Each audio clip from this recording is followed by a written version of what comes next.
საქართველოსა და დასავლური სტრუქტურების ურთიერთობა საზოგადოებაში უკვე წლებია თანსდევს უამრავი მითქმა-მოთქმა. Როგორც თელავში მოქმედი არასამთავრობო ორგანიზაციები აცხადებენ, საზოგადოებაში სხვადასხვა სახის მითების გავრცელებას ხელს სამოქალაქო განათლების არქონა და ინფორმაციის ნაკლებობა უწყობს. Რატომ აცხადებს თელავის საჯარო სკოლების პედაგოგთა და მოსწავლეთა ნაწილი საკითხზე საუბარზე უარს და რა პოზიცია აქვთ თემაზე სტუდენტებს? ვნახოთ სიუჟეტი. საქართველოს და ევროკავშირის შორის გაფორმებული ასოცირების ხელშეკრულების შესახებ მოსახლეობაში ერთმანეთის გაუმრიცხავი მოსაზრებები არსებობს. ნაწილის აზრით, ჩვენი ქვეყნისთვის ევროკავშირის წევრობა სასიცოცხლოდ მნიშვნელოვანია. ნაწილი კი თვლის, რომ ქვეყნის დასავლური კურსი საფრთხეს უქმნის ერის თვითმყოფადობის და კულტურის შენარჩუნებას. ჩვენ დავინტერესდით რეალურად რა ინფორმაციას ფლობენ საქართველოს მოქალაქეები ევროკავშირის შესახებ და სხვადასხვა სამიზნე ჯგუფებში რამდენიმე შეკითხვა დავსვით. თელავის სახელმწიფო უნივერსიტეტში შემთხვევითი შერჩევის პრინციპით გამოკითხული ახალგაზრდების უმრავლესობას აღნიშნული შესახებ საუბარი არ სურს. ისა რა ქვია, ხმა არა მაქვს ეხლა და ვერ დაგელაპარაკები. არ გინდა რა. არ ვიდა ბოდიშით. თუ შეიძლება სხვისგან აიღეთ ინტერვიუ, ხო? დღეისათვის ამის ბევრი მაგალითი არის, რომ ტრადიცია ძალიან ბევრი დაკარგული არის ქვეყანაში, მაგრამ თვლი რომ ასე არ მოხდება. უნდა გახდეს ევროკავშირის წევრი, იქნება გამომდინარე ევროპული ღირებულებები, გაცილებით მაღლად დგას ვიდრე ამჟამინდელი ვითარება საქართველოში. უნივერსიტეტის შემდეგ ჩვენი გადამღები ჯგუფი საზოგადოებრივ კოლეჯ პრესტიჟზე სტუმრა, რომლის სტუდენტებმაც ჩვენს კითხვებს ევროკავშირის შესახებ ასე უპასუხეს. რა ვიცი, უფრო წარმატებული ხალხი ვიქნებოდით. და რა ვიცი, ყველაფერში ანუ თანამედროვე და წარმატებული ადამიანები ვიქნებით, ასე მგონია ევროკავშირისთვის. რა ვიცი, ევროკავშირი ქვეყნისთვისაა საჭირო, ქვეყნის განვითარებისთვის და წინსვლისთვის ალბათ და ტრადიციებს რაც შეეხება ვერავინ ვერ წაგართმევს ტრადიციებს.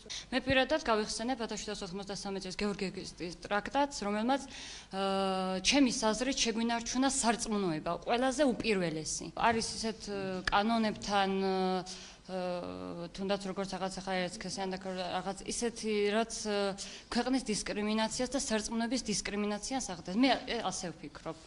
ყოველ შემთხვევაში საქართველოში არ უნდა დადგეს ერისქესიან და ქორწების საკითხი კი არა, აბსოლუტურად განხილვაც არ უნდა იყოს. ამაზე საქართველოში არ უნდა საუბრობდნენ. მე ასე ვფიქრობ.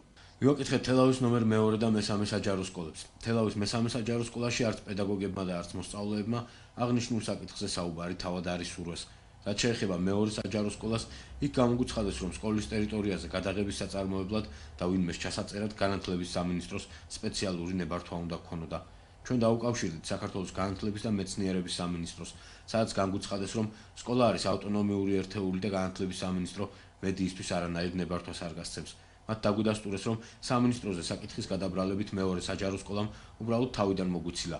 იგივე დაადასტურეს თელავის საგანმანათლებლო რესურს ცენტრშიც. სკოლის დირექცია და მშობლები, ასე ვთქვათ, ანუ თვითონ ბავშვები წყვეტენ, უნდათ თუ არა ინტერვიუს მიცემა, გადაწყვეტილებმა მათზეა დამოკიდებული, რა თქმა უნდა, ინტერვიუს მიცემას სამინისტროს ნახმობა არ ჭირდებათ.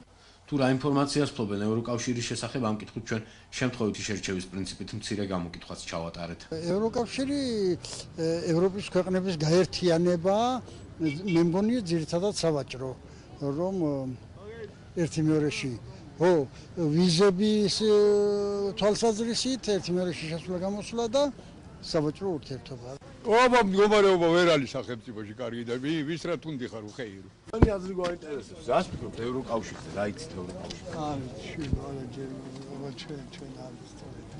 ჩვენ მარტო რუსეთიდან მივდივართ მოდივართ ჩვენ. აი მაინც როგორ ფიქრობთ ევროკავშირში უნდა შევიდეს თუ არა? ახალ შეეკითხე შულობა რა გითხრა. და საქართველოს ევროკავშირში არ უნდა შევიდეს, იმიტომ რომ გვერდზე ყავს რუსეთი და უნდა იყოს ნეიტრალური. საზოგადოებრივი გაერთიანება მემონის თელავის ოფისის ხელმძღვანელი დავით ღონღაძე თulis რომ მითები, რომელიც საზოგადოებაშია გავრცელებული, რეალობას არ შეესაბამება. მოსახლეობაში ინფორმაციის სიმცირეზე საუბრობს ნიმდის კახეთის კოორდინატორი ნიკოლოზ შარვაშიძე. ართმევა არის ძალადობრივი აქტი. ამ შემთხვევაში ჩვენ პარტნიორობას აქვთ ხოვენ, თანამშრომლობას აქვთ ხოვენ და არავინ არაფერს არ გართმევს თუ შენ თვითონ არ დაკარგავ.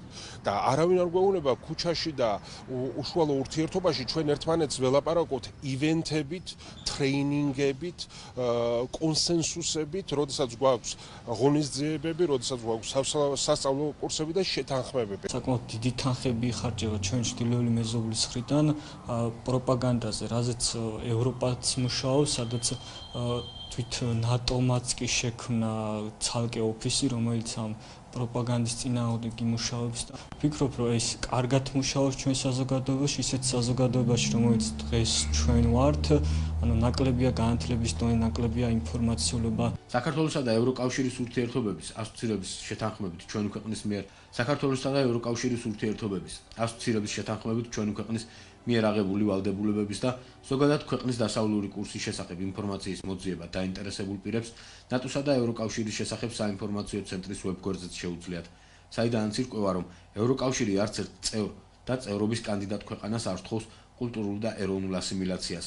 მისი წევრები კი ისეთი ძლიერი მართლმადიდებლური ქვეყნები არიან, როგორიცაა მაგალითად საბერძნეთი.